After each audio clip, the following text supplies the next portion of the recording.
เนาะโอ้ ปีนขึ้นอยู่มันหล่นมาแล้วมันชุกมาแล้วเนาะเอาให้หยุดนะพี่ต่ำพุ่น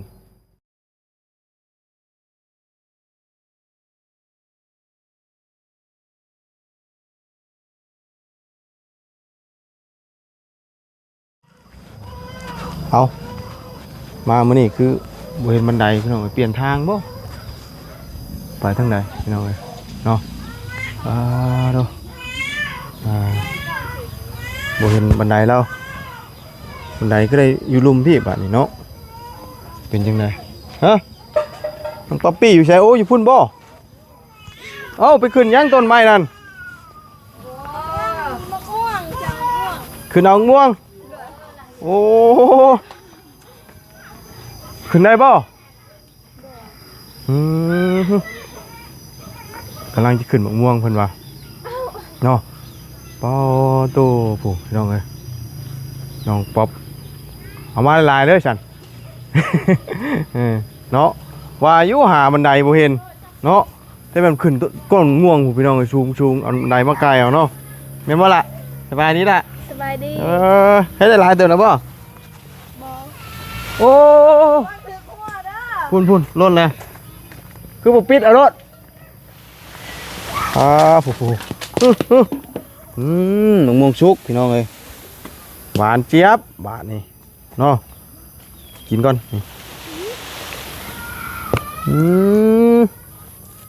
เหลืองห้อย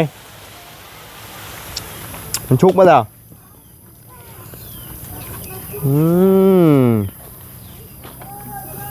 เอาเด้อแถวหัวเด้อชันปึ๊บฮาวพี่น้องเลยผู้โอ้ขึ้นได้แล้วเรากันเนาะขึ้นมะม่วงชันมะม่วงกินก่อนแล้ววะบางดิบมันบ่มีป่ะบางดิบมันน่ะดิบก็มีเอาบ่เอาปิดเอาลงมาปิดได้หิวลงมาแล้วเด้อได้ป่ะโอ้สันบักม่วงเนาะผู้มันอยู่ในสวนผู้ละโอ้ข้อเป็ดบอลน่ะโอ้ถือขี้เป็ดมาแล้วนี่ มาล่างเอาเนาะโอ้อยู่ในฉันถือขอกเป็ดเอาระวังเด้อโอ้สูงครับเนาะ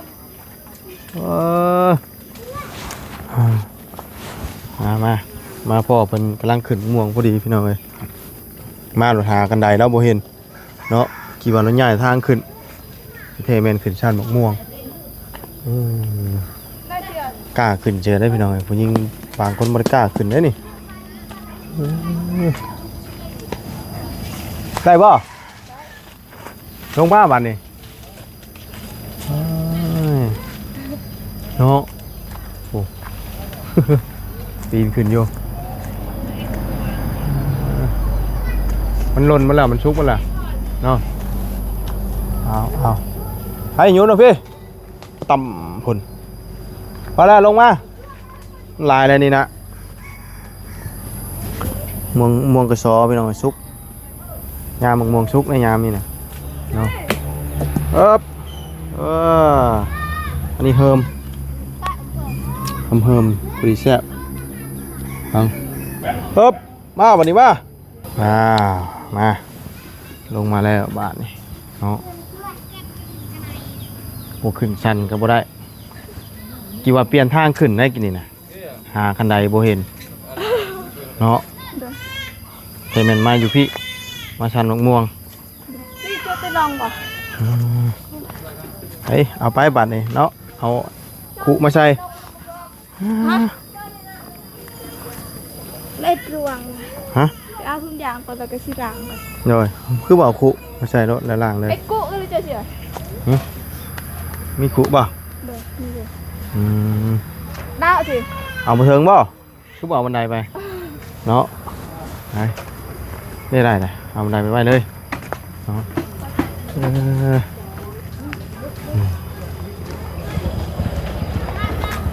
บันไดมาสั่นมะม่วง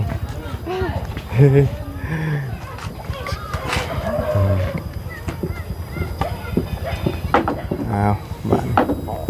มีลาเพิ่นไปล่างเนาะห่อนช้ำมัน เอาทุกอย่าง ล่างเลยเด้ล่างชะกุอ่ะเนาะหยัดโบกเนาะ เอาไปห่างไอ้เจ้าน้ำบอก บ่เอาโลด บ่ให้เอาไม่ได้ เอาไว้กินโลดอยู่เฮือนยังอยู่2 ถุงพุ่น เอาไม่ดอก วันนี้เราซื้อเล็กน้อยบอกวานนี่ว่าจังไดมาล่างอยู่พี่ป่ะ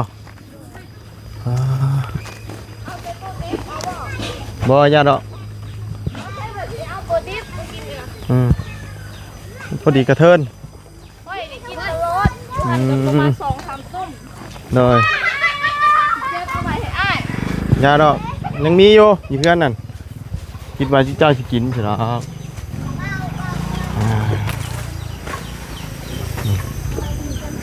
พอขึ้นมักม่วง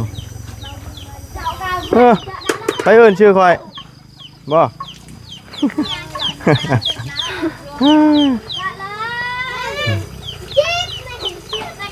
มาได้ใช้มื้อนี่ มีบ่ อ่ะ มีเพียงมีไปเอาซินตอนเช้าไปเสียหยา เสียหยาบ่ เสียหยาที่เก่า เสียหยาคือเก่าเนาะ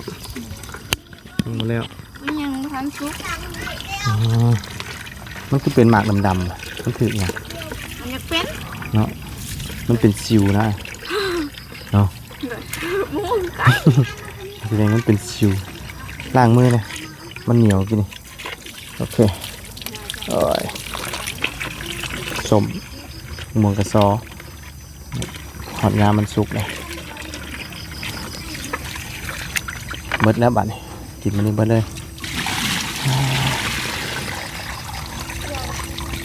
เรียบร้อยมันจะเอาผ้ามาปาดกินมันเอามีดมาปาดกินมันเนี่ยมาปาด เอา กิน ไปให้อ้าย บ่มีอยู่ เห็นบ่ มีอยู่ยังอยู่ จิตไว้ยังบ่มี บ่ เก็บมาให้ ยังอยู่พอดีแล้วซื้อเพราะว่านี่ยังอยู่2 ถุงยังไม่ไปกินเมื่อกระชิถิ่มซื้อเนาะ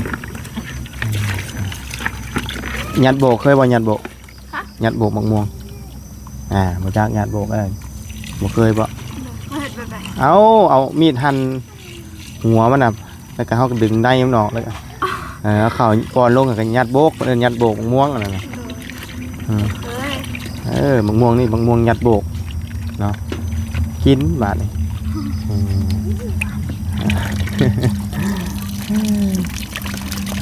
น้ำปลานี่เนาะญี่ปุ่นใช้ได้เลยดิอาบญี่ปุ่นวะ อาบน้ำ ฮะ อาบทุกคนจะว่ากินเวลาสิไปล้างทุกคนจะได้น้อยอาบน้ำเอากิน2-3ลูกมัน กินเด้เมื่อกี้นี่กินลูกนึงนะเดี๋ยวสายเอาสิเก็บไปให้อ้าย ไปเนาะกินน้ำลูกนึงกินนี่หวานเจี๊ยบทั้งนี้กินยังทั้งนี้บ่ตำยังอ่ะโอ้โหชื่อถากเลยทั้งนี้ชื่อถากแล่นเลยนี่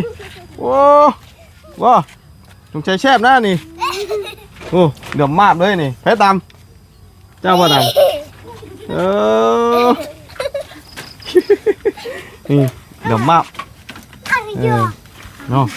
อีกหน่อยเป็นตำหมึกต้องแพ้หมึกต้องก็มีใช้น่ะ โอ้มี เอามาใช่จ้ะ เขาบูกันยันเขาไปเก็บมาทางอื่น บ่คิดว่ากกมันอยู่นี่ใช่เนาะบ่มีเนาะฮ้อนมาพี่ลมแน่บัดนี้เนาะ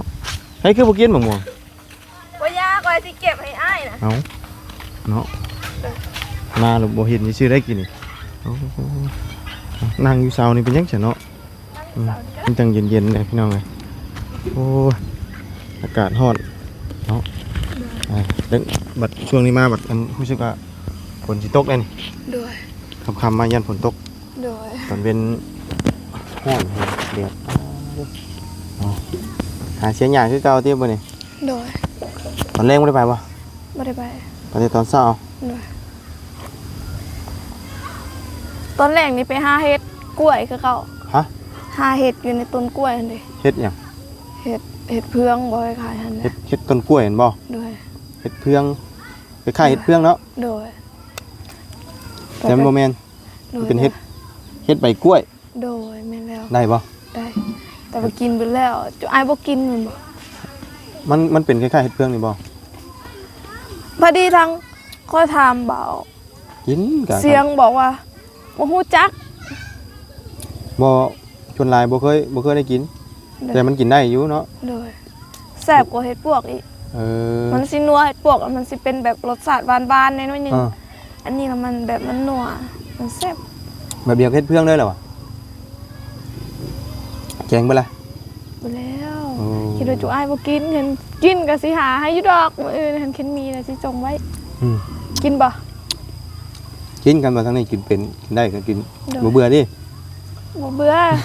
กินมาบักหลายมื้อหมดบ้านคืนนี้เพียงแต่เขาบ่ได้ไปหาเอ้ยไปกินแหละ มันออกใบกล้วยอันห่าวบ่หรือว่าในต้นอันนั้นเฮาบัก แม่นแบบมันแบบต้นกล้วยเฮาบักเราจังซี่ มันเน่าใช่บ่ แม่น ก็เลยออกเฮ็ดเนาะ โดย ไปหาใช้สวนไป อยู่บ้านน้องแดงนั่นเด้ บ้านน้องแดง โดยแต่ว่าเขาอยู่ในสวนเขาจะมีอยู่ แต่ว่าสวนคอยระบบมีนะเป็นสวนหมู่อีก มันเป็นบักต้นมันหลายมันออกเนาะ โดย แต่ว่ามันออกเฉพาะฝนตกติ ฝนบ่ตกก็ออกคือกัน ขอแต่มันซุ่มมันบ่ โดยแต่บ่ค่อยได้หลายแต่อยู่บ้านคอยมีบ่ค่อยได้มีเพิ่นบ่ค่อยขายเฮ็ดอันนี้นะ บ่ โดยเพราะว่ามันน้อยเด้พอกินเพิ่นก็เอาไปกินถึงสิขายก็บ่ได้หลายประมาณถุงนึงหรือว่า2ถุงประมาณนั้นแบบมันบ่ได้หลายส่วนหลายเขาเจ้าก็สิเอากินเอง เพราะว่ามันมีน้อยเดียวเด้ น้อย มันก็แซ่บน้ำเห็ดตัวนี้นะ ได้ดอกมันจุ่มๆอยู่บ่ ฮะ ดอกมันน่ะจุ่มๆอยู่บ่ดอกเฮ็ดน่ะ ค่อยโอ้โห เอ้ามันเป็นจุ่มๆเด้มันบ่บานใหญ่อะนะ จุ่มๆก็มีบานใหญ่ก็มี แต่ว่ามันต้องตัวจุ่มๆนั้นมันจังแซ่บ ตัวจุ่มๆเลยแห้งกระเต็กอันแซ่บเลยโดย ตัวบานๆใหญ่ๆน่ะมันสิเฒ่าแล้วนะ โดย เนาะมันจะเปื่อยเห็นบ่ โดย หาเฮ็ดเนาะช่วงแรง โดย ช่วงเช้าไปเสียหญ้า โดย ยังบ่แล้วเนาะ โดย 3คนคือเก่า โดย ทั้งมีตู้ บูแมน ไปซะ น้องค่อย ฮะ น้องสี่เมื่อกี้นี่กับแม่ค่อย โอ้ไป3คนกับน้อง โดย วันนี้วันเสาร์เนาะ โดยมื้ออื่นไปบ่ได้วันอาทิตย์ มื้อไปบ่ได้อีกเนาะ โดย คาดว่าประมาณอีกมื้อสิแล้วจ้ะ กะบ่ฮู้คือกันมันก็แล้วอยู่แต่ไปเสียทางสวนตัวหันอีก เฮาประมาณไว้หน้าซาเฮาเสียแต่เก่ามันทำเฮ็ดซุมื้อนะมันประมาณอีกจักมื้อ แค่เราเฮ็ดเต็มมือเลยอาทิตย์หนึงก็แล้วเห็นบ่แต่แบบแดดแห้งเขาเฮ็ดบ่ไหวเฮ็ดแต่ตอนเช้า เพราะว่ามันแดดแฮงเนาะ โดย เฮ็ดเอาช่วงเช้าเอา โดย เพราะว่าตอนเว้นมันจะร้อนแฮง โดย แต่ว่าตกค่ำๆมาแบบคือสีลมๆห้วยๆเนี่ย โดย คือคล้ายๆฝน ฝนจะตกมันเฮ็ดครึม ครึมๆ ๆ จักสิตกหรือบ่ละ โดย บ่แน่คือกัน โดย ตกกับคออย่างเดียวคอแต่ไฟบ่ดับ แม่นแล้วฝนว่าสาดมา คือตัวนี้แหละตัวบ่อยากให้มันนั่นปานใด โดย มันตกก็ตกแต่ว่าธรรมดานะ โดย บ่ให้ไฟดับอะนะ โดย ไฟฟ้าดับโอ้ โดย อันตรายฮ้อนก็ฮ้อนยุงก็กัดบาดนี้ แม่น เนาะ โดย ทางนี้ฝนตกนี่ฝนชาร์จเนาะหัว ฝนสาด ลำบากในตัวนี้ โดย เนาะหลายอย่างนี่แน่นี่คึมๆมาเด่นๆลมเย็นวอยมาพี่น้อง โด เนาะ ย เอาเสาร์กะนอนไว้2เสาร์คือเก่า โดย ยังบ่ทันได้เด้ โดย เท่าได้พุ่นแหละทางสีมาทรง โดย ก็คือได้แต่เสานะพี่น้องสิซื้ออย่างอื่นมากอะยังกำกึ่งคือเก่า โด ยัง ย ข้างๆคาๆคือเก่า โดย ยังบ่ได้ยังหลายอย่างคือกันอันนี้ก็ได้ โดย เอาเสามาไว้ครบแต่ต้องหาแนวมุงนั่นนี่หน้าฝน นั่นบ่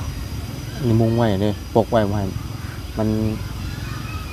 นำฝนถึกปานใด โดย ถ้าเอามาเบิดพุ่นแล้ว โดย ถ้าเอาเพิ่นเอาเสามาเบิดแต่ว่าจักยามไหนเด้ โด เพราะ ย ว่าเสามันยังบ่ได้ง่ายเด้ โ โดย เพื่อเพิ่นไปพาอยู่ผู้ โดยแม่น ยากและหนาคนยังยากได้นี่ โดย ยากกว่าหนาแรง โดย คือเดือน6บ่ หึ เดือน6เนาะเดือนเนาะ โดย เบิดเดือนนี้เดือน7แล้วพี่น้องเอ้ย แม่น 7 8แล้วคราวเดียว บ่เป็นเดือน5บ่ หึเดือนนี้บ่5บ่จ้ะเนี่ยสิบ่เบิ่งกัน เดือนเดือน5บ่ โดย อันแหละผิดบ่วะโอ้แสดงว่าเบิ่งผิดแล้ว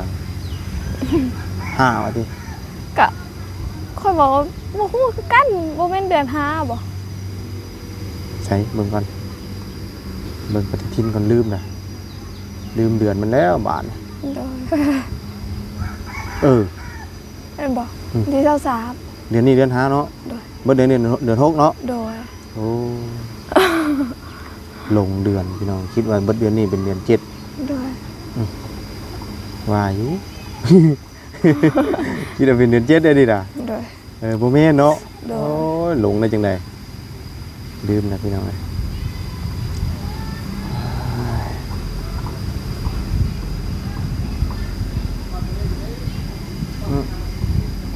คิดว่าเป็นบอลีมา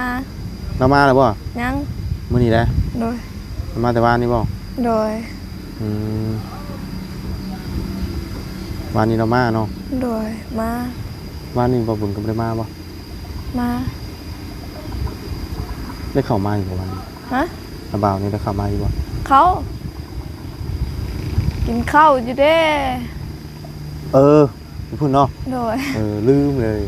ลือลีไปเดี๋ยวนี้ ลุงลืมเลย โดย น้ำเถ่าแล้วมันจะนี่แหละ มันบ่ มันเถ่าแล้วมันมองเบอร์อะไรเดี๋ยวนี้นะเนาะ ต่อไปก็สิก้อยอีกแล้ว ลืมง่ายเลย โดย เข้ามาไม่ได้เข้ามาวันนี้เนาะ โดย เข้ามาตอนช่วงกัน เที่ยง เที่ยงเนาะจ้ะวันเนาะ โดย ลืมลืมไปเนาะ โดย เอาเนาะหนึ่งข่าวหนึ่งน้ำนะบ่มันนี่ นึ่งหมดแล้วนึ่งตั้งแต่4 โมงมัน ตัว โดย เฮ็ดยังกิน ยันฝนตกแล้วแบบบ่มีบ่หนึ่งเข้านะ มันยันหนึ่งยากเนาะ โดย หนึ่งตารางมันวันเดียวกันนั่นเนี่ย โดย เวลาฝนตกน้ำมันไหลเขาเนาะ โดย มัน เพราะว่าทั้งนี้มันสูงกว่าเด้ โดย เวลาฝนตกมันสิไหลเขา แม่น แต่ว่าถ้าว่านั่นดีก็หาแนวไกวเอาเนาะ โดย หน้าฝนคลองนั่นน่ะไกวคลองออกมือนก็ไปได้เช้าอีกป่ะเอ้ยบ่แม่นเนาะมือมันทิศเนาะ ไปรวม ลืมไปพี่น้อง โดย วันอาทิตย์เป็นต้องร่วม โดย ทุกอาทิตย์ โดย มื้อนี้เนี่ยคือบ่ร่วมเหมือนแต่เก่าคือว่าร่วม มื้อนี้บ่เขารวมแล้ว ร่วมเลย รวมแล้วเด้ ร่วมได้จังมุ้ง 4 โมงเลิก5 โมง ลายบ่เต็มบ่โบสถ์นี่ ก็ครึ่งหนึงใกล้สิเต็ม คือวันอาทิตย์ได้เต็มบ่ เต็ม เขาร่วมเนาะเฮ็ดได้ไดเฮานั่งแบบไหน นั่งแล้วก็ห้องเพลง ฮะ ห้องเพลงนมัสการพระเจ้า เพลงนี่เฮามีหลายเพลงบ่ โดยมีลาย คนคริสเตียนก็คือกั้นลายอยู่แบบเดี๋ยวนี้อยู่ใส่กระบี่เบิด แต่ว่าเพลงนี่เฮาต้องอ่านบ่หรือว่าเฮาร้องตามเพิ่นซื่อ เขาห้องตามเพิ่นคือกับเพลงคือกัน ทุกวันอาทิตย์เนาะ โดย ต้องรวมมื้อนี้เป็นมื้อกินและนอนพี่น้องเนาะ โดย ถ้าเป็นมื้อพักราชการ โดย กินและนอนเนาะบ่ได้เฮ็ดหยังคือกินอย่างเดียว โด เนาะ ย กินแล้วก็นอนกินแล้วก็นอนตื่นมาแล้วก็นอนเนาะ โดย เฉพาะวันอาทิตย์ โดย หัวให้ส่วนนี่คันหน้าขาดอย่างกระยามัน โดย งัวกินก้ากินหยังกับบ่ไรเนาะ ไปไล่คือกัน ได้บ่ ไล่อยู่ ไล่ แม่ เดี๋ยว บ่ไล่เอายังกิน เย็นว่าเนาะมือวันนี้ มือมือมือมันไหลบ่ได้วะ ไล่ได้ ได้บ่ ได้ เย็นว่าเนาะ ได้อยู่ แล้วมือใหม่เฮ็ดหยังได้บ่งวยสิกินก้าหรือสิกินมันก็ปล่อยมันกินโน่นนะ เห็นก็ไปไล่อยู่เห็นว่าไล่กินเบิดเอ้ยตายเอายังกิน โยของแนวอาหารใหม่ก็หาบ่ได้ บ่ได้ อ่า พ พอเป็นมือพักพรหันก็บ่ได้คือกัน แต่ว่าเฮาเองแบบเฮาก็ตกใจเห็นตัวยังมากินของเฮา เอ้าว่าปล่อยให้มันกินได้บ่ ไว้มันกินกระเบิดแล้วว่ะ เดี๋ยวเนาะเห็นว่าเอาบ่เฮ็ดหยังเฮาก็บ่เฮ็ดเลยเด้ไปเรียนได้เนาะ โดยไปเล่นได้ ไปได้เบิดไปยกเว้นไปเฮ็ดเวียก โดย มือเป็นผักอย่างเดียวนี่ ดีสุดแล้วเขาให้อยู่เพื่อนแต่เฮานี่อยากไปเล่นแต่เพิ่นก็บ่ได้ห้ามดอกเพียงแต่บ่ให้ไปหาฮ็ด เป็นนี่ไหนเนาะเพิ่นคืออยากให้อยู่เฮือนเนาะมื้อวันอาทิตย์เนาะ เป็นมือของพระเจ้า มือพักผ่อนของพระเจ้า มื้อพระเจ้าเพิ่นนอนเนาะ บ่แม่นเป็นมือพักผ่อนเพราะว่าข่อยก็อธิบายบ่เป็นคือกันเป็นมือแบบเขาต้องไปนมัสการ เพราะว่าวันนั้นเขาต้องไปได้ทุกอาทิตย์เขาจึงสิได้แบบเขาสิได้พระพรบอกเขาเอิ้นว่าแนวใดสิ่งดีๆประมาณนั้นมันสิเข้ามากับเฮาทุกๆคนแบบความเจ็บความป่วยนี่แบบข่อยก็บ่ฮู้เว้าคือกัน บ่ฮู้กันนักถามไปชื่อน้องนี่ก็ได้เนาะเพื่อความรู้ โดย เพื่อผู้ใดตอบได้อะนะ โดย เนาะ โดย เอาคำไว้เลยพี่น้องเนาะตอนเดียวนึง โดย 6 โมงปลายเลย โดย แป๊บเดียว6 โมงปลาย7 โมงยังบ่ทันมืดเลยยามนี่ แม่น ยามเกี่ยวข้าวบ่มันมืดไว้หรือว่ายาม ไว้ นั้นนะ แบบเขานอนเต็มอิ่ม อืม ช่วงนี้เขานอนแบบจะได้มันกะ แจ้งไว้เด้อเนาะนานมืดแจ้งไว้เด้อเนาะ แม่น ถ้ามืดไว้นานแจ้งบ่ โดย เห็นบ่แม่นเนาะมันกลับกันเนาะ โดย ถ้าว่าอยู่ต่างประเทศเพิ่นสิเปลี่ยนเวลานะ โดย คำว่ามันคำไว้เพิ่นก็สิปรับเวลาอีกเนาะ ปรับเวลาให้คือกันบ่ ปรับเวลาให้มันมืดพร้อมเป็นอันนี้เด้ โดย คือสิได้นี่คือ6 โมงมันยังบ่มืดเนาะ โดย มันต้องปรับเวลาสิเด้ โดย ปรับให้มันเพิ่มอีกเพิ่มให้มันมืดพร้อมเวลานะ ปรับได้บ่ ได้แล้วต่างประเทศ โอ้คือเก่งแท้ปรับได้ อ่า ให้มันมืดบ่ปรับให้มันมืดบ่ จักแล้วเห็นเพิ่นว่าปรับเนาะ ปกตินี่มันสิตรงกันเด้แต่ว่าบางเพิ่นทำเพิ่นปรับแล้วมันบ่ตรงกันเวลานะ โดย เนาะจังหวะอันนี้ก็ได้ โดย ตามเพิ่นว่าเนาะ โดย ยังบ่ได้อาบน้ำบ่ ยัง ยังอยู่ โดย คำเด้อเนาะอาบน้ำบนนั่นที่บนน้ำบาดาล โดย ที่ บนน้ำมาดาน เนาะเขานำกันหนึ่งแต่เว้นเพราะว่ายันฟ้าลมฝนตกมันหนึ่งยาก โดย เพราะว่าตารางกับมันแคบๆเนาะ โดย พอได้แต่หนึ่งเข่าเราก็ได้ โดย เนาะได้เสามากก็ได้แต่2 เสาเนาะ โดย เนาะเฮาสิเอาเบิดคือมันนั่นกับมันบ่งามเนาะ แม่น มันแตกเบิดเลยพี่น้องเอ้ยมันแตกมันแมงมันก็บ่เป็นแต่เอาเฮาก็ต้องตีกลับ โดย มันขี้ได้เกินเฮาก็บ่เอา โดย แต่นี่ยังก็ได้อยู่จำนี่เนาะ โด มัน ย กลัวนี่มันบ่ได้เลยได้อนี่ โดย นี่ถือว่าโอเคอยู่ โดย ได้2 เสาขอรอ โดย เอาเนาะคอยเป็นคอยไป โดย เราคอยถ่า โดย เสาคือเก่าพี่น้อง โดย เนาะจากยามไหนได้สิได้ตังค์ได้ยอพี่น้อง โดย ไปเรื่อยๆจักว่าเบิดจักปีนี่พี่น้องเนาะสิได้หรือบ่ โดย เนาะถ้าบ่มีงบเข้ามาเพิ่มเติมกันพี่น้องยังเงียบๆอยู่ทางบ่บุญครับบ่ได้มีหยังเลยพี่น้อง โดย มีเท่านั้นตะกี้เพิ่นแหละ โดย เนาะไปจ้ะไปหาเอามีไว้ต้มนอนกินมื้ออื่นเนาะเพราะว่ามื้ออื่นเป็นมื้อนอนพักผ่อนพี่น้องเลย โดย มีไว้ต้มก่อนไปรถพุ่นแหละ ไป โอ้ยไปเริ่มเขาพอกเขาหั่งเลยพี่น้องเลยนี่เขาแล้วกันอยู่นอกพี่แล้วนี่กระบะบนหนึ่งเดเวนยันฝนตกมันยากเนาะ โดย เขานั่งกินแล้ว โดย กินเรียบร้อย กินเรียบร้อย ไปโอ้มาเพิ่งยังเงินโอ้ยไปมาเอามีก่อนเนาะ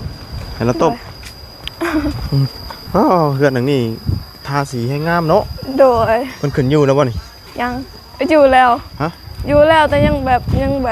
บ่ได้จัดงาน อ๋อเพิ่นอยู่เป็นวิธีก่อน โดย แต่ว่าเพิ่นยังบ่ได้ขึ้นเนาะ โดย งามเลยสิ เด่งองต้องพี่น้องเด้อหลังใหญ่เนาะงามพี่น้องเดี๋ยวเพิ่นขึ้นอยู่แล้ว โดย แต่ว่ายังไม่ได้แบบว่าเฮ็ดวิธีขึ้นแบบยิ่งใหญ่เนาะ โดย ยังไม่ได้จัดแบบขึ้นอันนั้นพี่น้องเลย โดย เบิ่งแกะหมี่เราก่อนเอาท่านี้ เข้าใจ เนาะพอได้ต้ม โดย พอได้กิน ใจเด้อ น้อย ขอให้เดินทางปลอดภัยขอให้พระเจ้าอวยพรเด้อ น้อยโอเคพอกันไหมเอามื้ออื่นอันนี้เพิ่นก็ยังไม่ได้ย่ออีกเนาะ โดย เป็นครัวได้นี่ เป็นครัว ไปซะมาบุญไปก่อนเด้อ โดย เรือนหลังนี่เพิ่นบ่ได้อยู่บ่ มีคนอยู่ เจ้าของเพิ่นไปใส่ ไปไปยามหมอไปยามมีไฟแดง เอ เป็น อ รปภ เราบ่ได้มีเมียบ่ มีเราแต่ว่าปะกัน เลยไปซะเนาะไปซะพี่น้องเนาะสำหรับคลิปนี้ครับมาหาทางน้องป๊อปคือเก่ายังบ่มีหยังเพิ่มเติมพี่น้องเนาะเอาจังใดก็ฝากไว้พี่น้องเป็นกำลังแรงใจให้ทางครอบครัวน้องป๊อปเนาะหวังว่าสักมื้อสิมีเฮือนมีชานพี่น้องเนาะไปแล้วพี่น้องเนาะสบายดี